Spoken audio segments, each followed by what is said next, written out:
Oke, bismillahirrahmanirrahim. Di sini kita akan membahas tentang outlier distribution detection atau bisa disebut juga sebagai OD. Oke, permasalahannya seperti ini. Contoh, teman-teman ingin melakukan sebuah klasifikasi antara sebuah paru-paru. Yang satu memiliki penyakit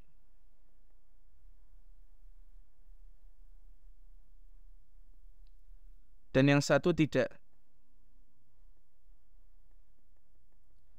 Tiba-tiba di sistem tersebut kita masukin sebuah gambar kucing. Dan ternyata dia akan mendeteksi bahwa gambar kucing ini sebagai penyakit. Dengan confidence rate sebesar 0,9. Maka apa yang harus kita lakukan supaya permasalahan seperti ini tidak terjadi? Mengapa hal ini bisa saja hal ini bisa saja terjadi? Mungkin kita bisa membuat SOP untuk membuat model ini hanya bagus untuk apabila dimasukkan gambar X-ray paru-paru. Sebagaimana yang kita ketahui bahwa tes untuk swab itu tidak bisa kita celupkan ke soto atau apapun itu. Maka di hasilnya akan kacau karena memang tes swab itu dikhususkan untuk bagian tenggorokan kita. Hal itu pun serupa untuk AI kita. Tetapi pada satu ketika kita menganalisa data yang sangat begitu besar, alangkah baiknya kita membuat sebuah outlier distribution detection. Karena SOP itu adalah sesuatu yang di layer manusia, bukan di layer sistem. Pada itu kita perlu membuat yang namanya outlier distribution detection, yaitu untuk memisahkan data, ini bukan bagian dari model kita. Ada beberapa metode untuk mengembangkan outlier distribution detection. Yang pertama adalah disebut outlier exposure.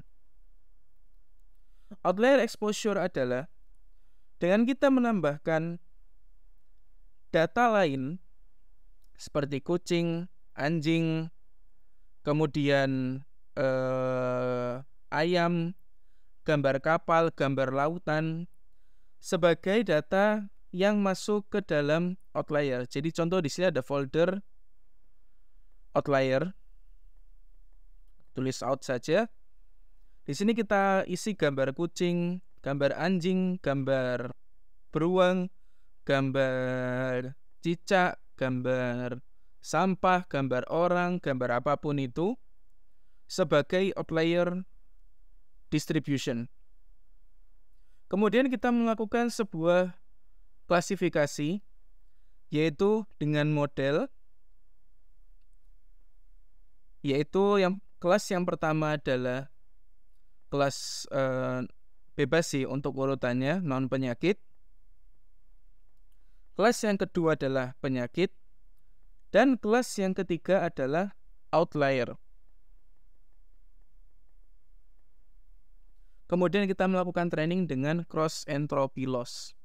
Atau kita bisa juga melakukan training dengan network atau dengan output network seperti ini, yaitu yang pertama adalah binary classification. Aku akan menulisnya BC. Binary classification, apakah dia outlier?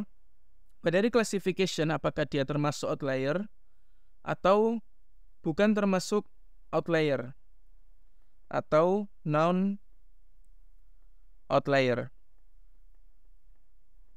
Kemudian yang kedua dan yang ketiga adalah baru ini penyakit atau non penyakit. Kita bisa melakukan training ini dengan menggunakan binary cross entropy loss untuk model ini. Kedua metode bisa saja kita gunakan dan sama saja hasilnya. Kemudian akan muncul problem baru lagi. Namanya outlier. Kita pasti membutuhkan data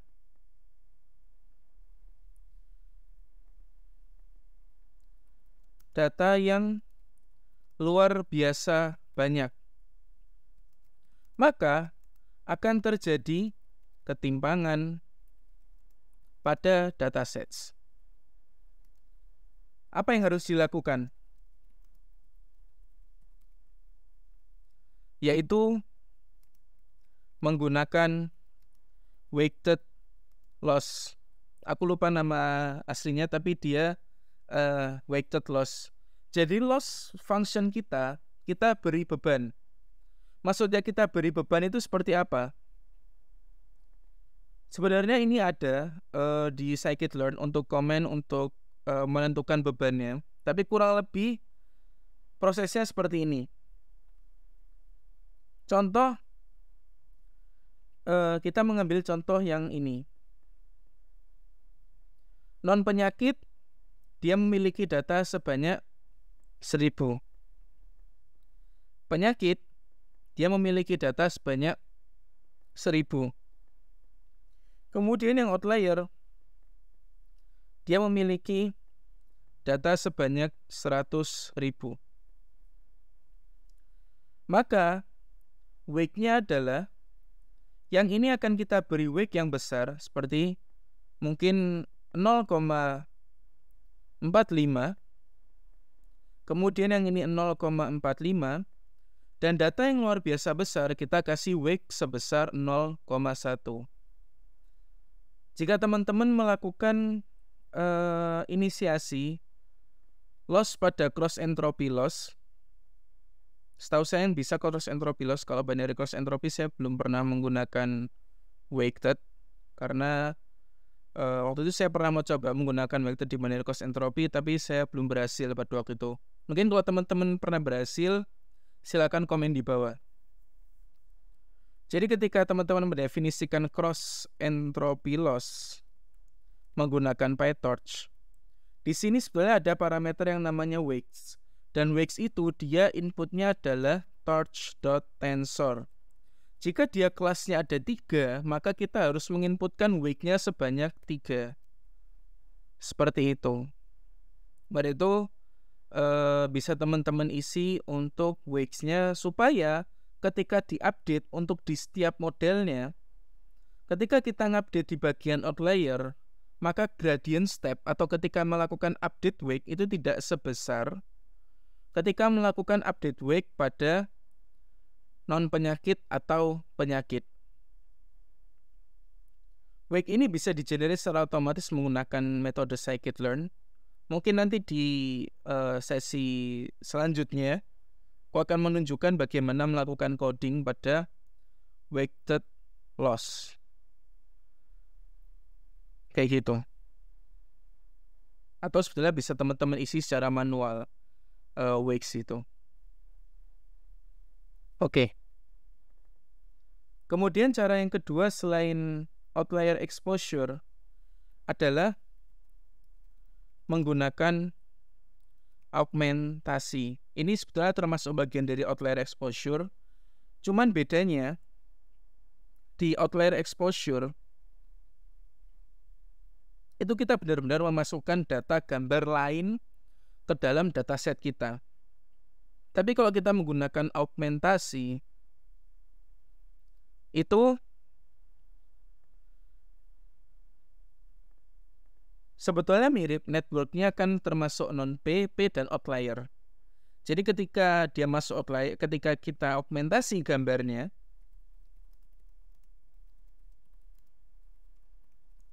menjadi sebuah gambar yang menghilangkan representasi dari X-ray paru-paru, maka bisa kita anggap sebagai outlier. Kemudian kita lakukan training. Jadi ada mungkin teman-teman bisa lakukan random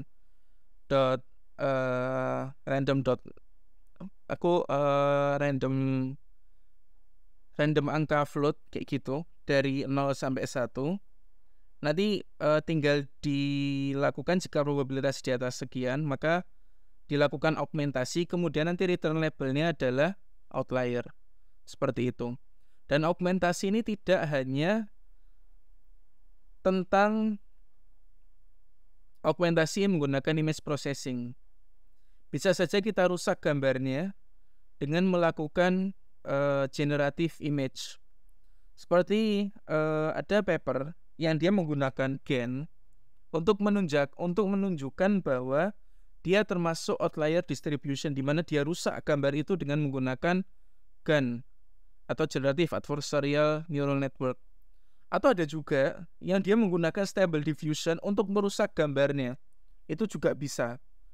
Dan dengan cara ini diharapkan training itu bisa lebih stabil tanpa menggunakan weighted loss. Seperti itu. Dan cara yang ketiga adalah menggunakan yang namanya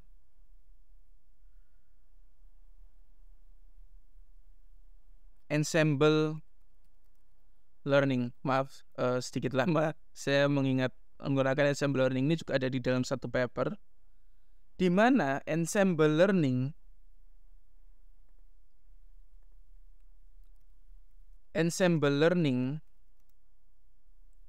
mampu ensemble menggunakan ensemble learning ini juga salah ini.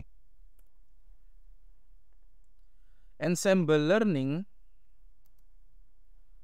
mampu membuat confidence pada klasifikasi menjadi lebih stabil, tapi tetap mengaplikasikan